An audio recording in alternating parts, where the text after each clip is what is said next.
પ્રકાશ પરાવર્તન વક્રીભવનના આ 6 most MP પ્રશ્નો કરી લ્યો એટલે તમારું ચેપ્ટર હાઈ ક્લાસ થઈ જશે. ગુજરાત બોર્ડમાં આ ચેપ્ટરમાંથી 3 માર્ક્સના 2 ક્વેશ્ચન જનરલી પૂછાય છે. તો ચાલો આ 6 મોસ્ટ એમપી પ્રશ્નોને જોઈ લઈએ. મોસ્ટ એમપી પ્રશ્ન પહેલો, જે આધારિત છે બહિર્ગોળ અરીસાના ઉપયોગો ઉપર.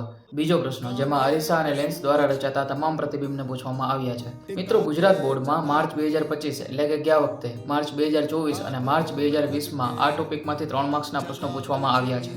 અને હેતુલક્ષી પ્રશ્નો એટલે કે વિભાગ એ માટે પણ આ ટોપિક બહુ જ એમપી છે, એટલે આને તો ભૂલતા જ નહીં. મોસ્ટ એમપી પ્રશ્ન ત્રીજો, જે આધારિત છે આ ચેપ્ટરના સૂત્ર ઉપર. આ ચેપ્ટરનો કોઈ પણ દાખલો આ 4 સૂત્રોની મદદથી તમે એને સોલ્વ કરી શકો છો. માર્ચ 2020માં પૂછાણા હતા દાખલા, માર્ચ 2022માં પૂછાણા હતા, માર્ચ 2024માં પણ પૂછાણા હતા. તો આ વખતે માર્ચ 2026 છે, એટલે આ વખતે પણ દાખલો પૂછાઈ શકે. અને હા, આ દાખલા પણ 3 માર્ક્સમાં પૂછવાના હતા. અને ઓબ્જેક્ટિવ એટલે કે વિભાગ એ માટે પણ આ ખૂબ જ એમપી ટોપિક છે. ચોથો પ્રશ્ન, જે આધારિત છે બહિર્ગોળ લેન્સ વડે રચાતા પ્રતિબિંબ ઉપર.